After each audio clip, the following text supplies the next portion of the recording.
Dear students, तो last class में हमने किया था diffraction from single slit using Fraunhofer diffraction. उस केस में हमने सिंगल स्लिट के लिए हमने फाइंड किया था power difference, phase difference, then resultant amplitude, फिर इंटेंसिटी और फिर condition for minima and maxima. तो आज की क्लास में हम करेंगे Fraunhofer diffraction due to double slit. अगर डबल स्लिट है तो उसके लिए हम फ्रॉनहोफर डायफ्रैक्शन यूज़ करते हुए हम वही चीज़ें पैरामीटर्स फाइंड करेंगे जो कि हमने सिंगल स्लिट के लिए किए थे। दैट इज़ पहले हम पावर डिफरेंस निकालेंगे, फिर फेज डिफरेंस, फिर रिजल्टेंट एम्पलीट्यूड, फिर इंटेंसिटी और फिर कंडीशंस। तो लेट्स स्टार्ट। इसमें हम ये आप कंसिडर हम करते हैं कि ये एक डबल स्लिट है, ठीक है, ये डबल स्लिट है और इसमें ये स्लिट S1 ये गैप और ये गैप कौन सा है, ये स्लिट S2। बाकी वही सोर्स है, दो लेंसेज हैं, लाइट रे आ रही है, यहाँ पैरेलल पास कर रही हैं। तो अगर ये लेते हैं जो इसके बिल्कुल सेंटर से पास कर रही है इधर एवरेज, और इसके सेंटर से एक तो स्ट्रेट इधर चलेगी P0 पे मीट करेगी, सेंट्रल मैक्सिमा आ जाएगा P0 पे, और जो डिफेक्ट होंगी इधर से यहाँ ये इस पॉइंट पे, ठीक है, मीट करेंगी। दैट इज इस पॉइंट को हम P1 कह दें, ठीक है। और दूसरी जो रे इस स्लिट से आएंगी वो डिफरेक्ट करके ये यहाँ पर मीट करेंगी। अब ये बेसिकली ये एक रे नहीं है, ये इन सब की जो बीच में रेज होंगी ना इस पोर्शन में जितनी रेज आएंगी सारी पैरेलल मिल के यहाँ तक पहुँचेंगी। इस तरीके से ये भी जो है वो रेड कलर वाली ये भी एक नहीं है, वो सारी वो हैं जो यहाँ से आ रही हैं और ये सारी एक पॉइंट पे मीट कर रही हैं। तो किसी एक स्लिट को देखें, जैसे इस स्लिट को देखूँ तो इसमें वही फिनोमेना हो रहा है जो कि हमने लास्ट क्लास में किया था for diffraction from single slit, ठीक है। और इसमें भी वही हो रहा है जो कि diffraction from single slit last class में किया था। तो अब सिर्फ ये हो रहा है कि ये समझ लें कि एक तरह की दो स्लिट्स हैं, लेकिन इनको हम सेपरेट स्लिट से ये नहीं कर सकते इस तरह। तो कह लें कि दो सिंगल स्लिट हैं और उस में से वो डिफ्रैक्शन हो रही है, फिर वो एक पॉइंट पे मीट कर रही हैं। तो रिजल्टेंट इंटेंसिटी हमने यहाँ पर निकालना है, रिजल्टेंट इंटेंसिटी और एम्पलीट्यूड।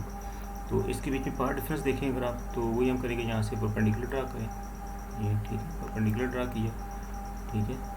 और इसमें जो ये लेंथ आ जाएगी, ये वाली, ये पूरी लेंथ अगर आप देखें तो ये यहाँ से लेके यहाँ तक ये वाली है। तो ये चूँकि हम सेंटर पे ले रहे हैं, ये सेंटर पे ले रहे, तो ये जो टोटल स्लिट की विड्थ है ये D है, ठीक है। तो ये क्या बन जाएगा D/2, ठीक हो गया। और इस तरीके से ये भी सेंटर पे ले रहे हैं तो ये क्या बन जाएगा D/2। तो ये टोटल लेंथ बनेगी यहाँ से यहाँ, वो बन जाएगी D/2 प्लस B, ये लेंथ B है और यहाँ ये लेंथ B है और प्लस ये D/2। सो D/2 प्लस D/2 वो D बन जाएगा और प्लस B, तो ये टोटल क्या बन जाएगी B प्लस D, ठीक हो गई। ये जो इस केस में ये लेंथ आ जाएगी वो B प्लस D आ जाएगी। तो इसका मतलब है कि ये जो ट्रायंगल अगर आप बनाएंगे ये पूरी ट्रायंगल बनाए यहाँ से लेके यहाँ तक, तो वो ट्रायंगल बनेगी ये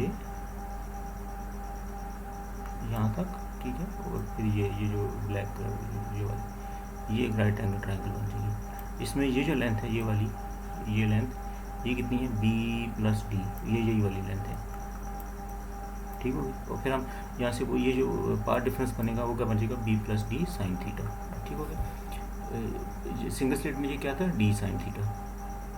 अच्छा, अब इसमें मोस्टली स्टेप वही है जो कि हमने सिंगल स्लिट में किए थे। अब पावर डिफरेंस क्या आ जाएगा, delta is equal to B plus D sine theta. तो एक हमारे पास आ गया power difference B plus D sine theta, एक पावर डिफरेंस आ गया। इक्वेशन नंबर 5 होगी ये हमारे पास, ठीक हो गया।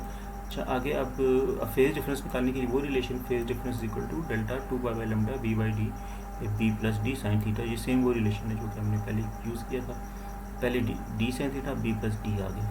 सो रिजल्टेंट एम्पलीट्यूड वो क्या बन जाएगा A साइन अल्फा। जो सिंगल स्लिट हमने की थी उसमें जो रिजल्टेंट एम्पलीट्यूड आता है वो A साइन अल्फा। अब जब डबल स्लिट कर रहे हैं हम, तो डबल स्लिट में जो यहाँ से जो एक ये मैंने बताया था कि पूरी रेज आ रही हैं यहाँ पे जो मीट कर रही हैं, वो बेसिकली वो उनका रिजल्टेंट एम्पलीट्यूड ये बनेगा, ये वाला, ठीक हो गया। और जो इधर भी जो रेज आ रही हैं ये वाली, उनका भी रिजल्टेंट एम्पलीट्यूड क्या बनेगा, वो ये बनेगा, ठीक हो गया। तो ये दोनों यहाँ मीट कर रही हैं, ये अपने पॉइंट माइंड में रखना है, ठीक हो गया। कि ये जहाँ पे रे मीट कर रही है ना, ये सब इन जो सिंगल स्लिट से पास होके जो रिजल्टेंट एम्पलीट्यूड आ रहा है ये वो वाली है, ठीक हो गया। इस तरीके से ये दूसरी भी वो वाली है जो इधर से आ रही है। सो हमने पहले किया alpha is equal to pi by D sine theta, ये उसमें हम कर चुके हैं सिंगल स्लिट में।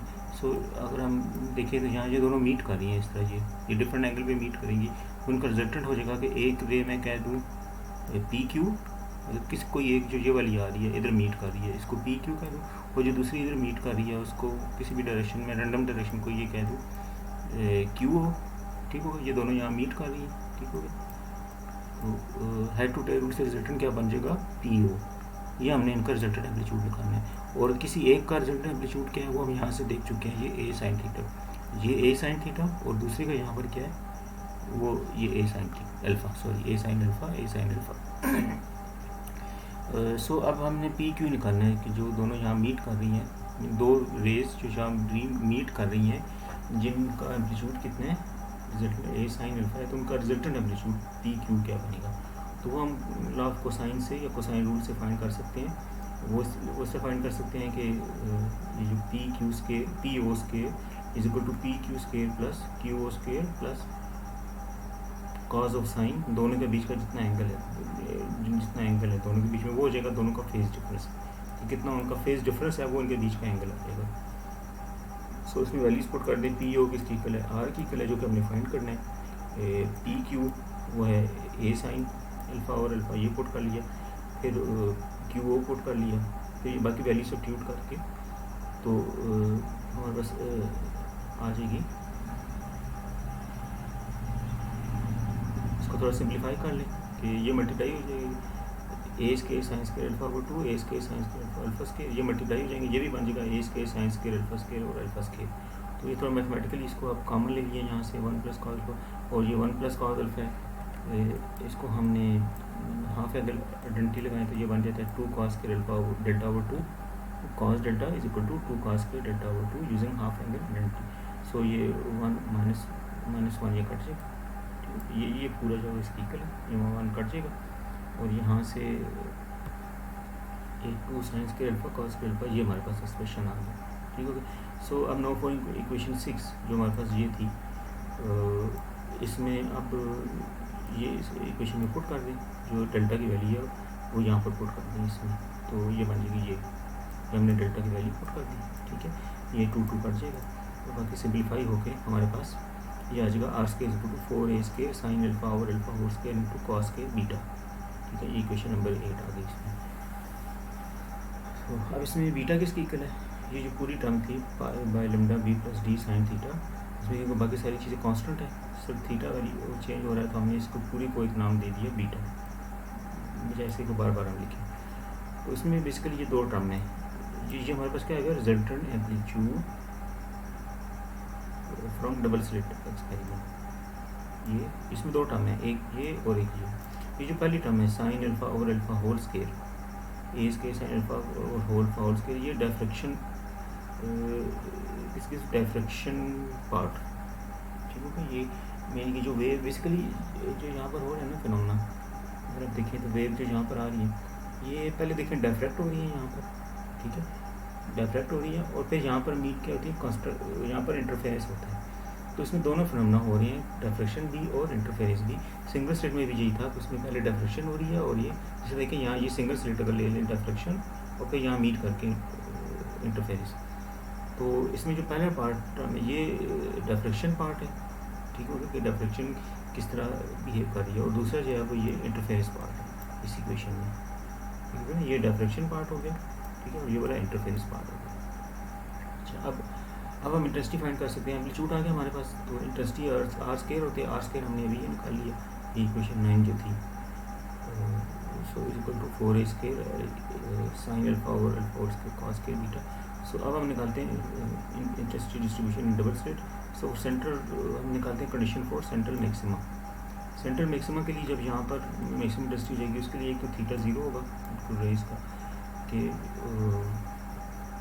ये एंगल जब 0 होगा, हमने देखा था इसमें, ये एंगल 0 मतलब ये एंगल 0 है ये वाला, उसका मतलब है कि ये रे बिल्कुल इधर आ रही है, फिर इधर यहाँ पर मीट करेगी सेंट्रल मैक्सिमा के लिए, उसके लिए एंगल थीटा 0 होता है, ठीक है। तो एंगल थीटा 0 हो गया, और बीटा भी इस इक्वेशन से देखें कि ये आई मैक्सिमम कब होगा, जब ये वैल्यू मैक्सिमम होगी, और कॉज की वैल्यू मैक्सिमम के लिए कब होती है, जब ये एंगल ज़ीरो हो जाए, क्योंकि cos of zero is equal to 1 जो कि इसकी मैक्सिमम वैल्यू है। So beta is equal to 0 mean जब बीटा 0 होगा उस वक्त ये आंसर मैक्सिमम आएगा, तो ये भी मैक्सिमम हो जाएगा आई। और दूसरी क्या है कि थीटा 0 है, ठीक है। और अब इसमें यहाँ देखें alpha is equal to pi by lambda d sine theta is equal to 0। इसमें हम ये कंडीशन होगी कि इसमें साइन थीटा 0 होगा तो अल्फा भी ये 0। और ये हमारे पास इक्वेशन 9 फिर हमारे पास क्या बन जाएगी कि ये सारा वैल्यू क्या हो जाएगी, ये 1 हो जाएगी। तो अगर मैं लिमिट पुट करूँगा अल्फा अप्रोचेस टू 0 तो ये भी 1 और ये भी 1। So I is equal to 4a square, ये इंटेंसिटी आ जाएगी फॉर सेंट्रल मैक्सिमम यहाँ पर, ठीक हो गया। अच्छा, अब कंडीशन फॉर मिनिमा हम देखते हैं। मिनिमा के लिए क्या होना चाहिए कि ये इंटेंसिटी 0 होनी चाहिए। तो 0 कब हो सकती है कि व्हेन दिस टर्म इज़ 0, ठीक है, साइन अल्फा इज़ 0। तो साइन अल्फा जब 0 हो जाएगा तो उस वक्त ये इंटेंसिटी 0 हो जाएगी। एक तो ये होगी पहली कंट्रीब्यूशन, ठीक हो गया। दूसरी ये होगी कि ये जब ये 0 हो जाए, तो पहले हम ये देख लेते हैं, जब अल्फा 0 होगा, साइन अल्फा 0 होगा ये वाला पूरी टर्म, तो आई 0 हो जाएगी क्योंकि हम मिनिमम देखते हैं। सो अब ये कि लेकिन अल्फा 0 नहीं हो सकता, मिनिमम के लिए अल्फा 0 नहीं हो सकता। अल्फा जब 0 होता है तो वो सेंट्रल मैक्सिमम के लिए होता है। तो अगर ये 0 नहीं हो सकता तो इसका मतलब है कि ये साइन फिर 0 कब हो सकता है कि जब साइन 0 अल्फा 0 हो, वो नहीं हो सकता।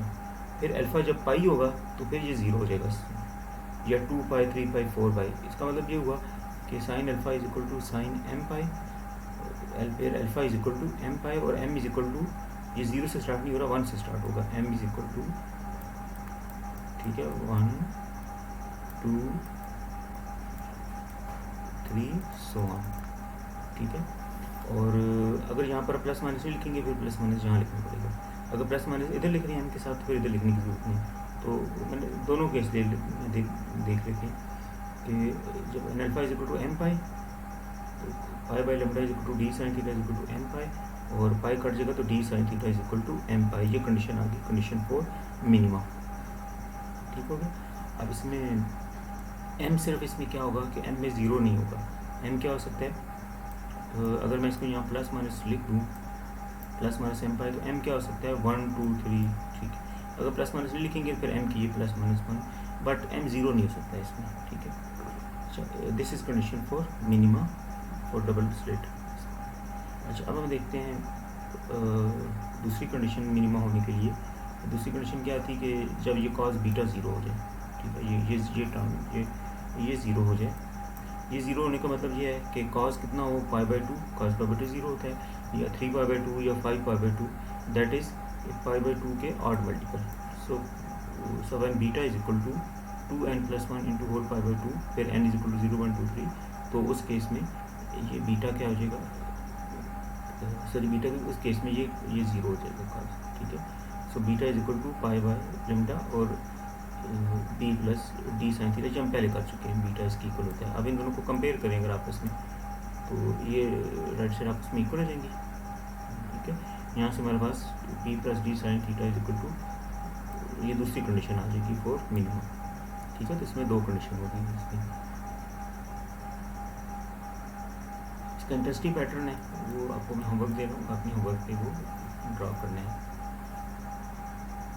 सो ये हमारा कंप्लीट हो गया, deflection due to double slit using Fraunhofer deflection due to double slit. Thank you very much.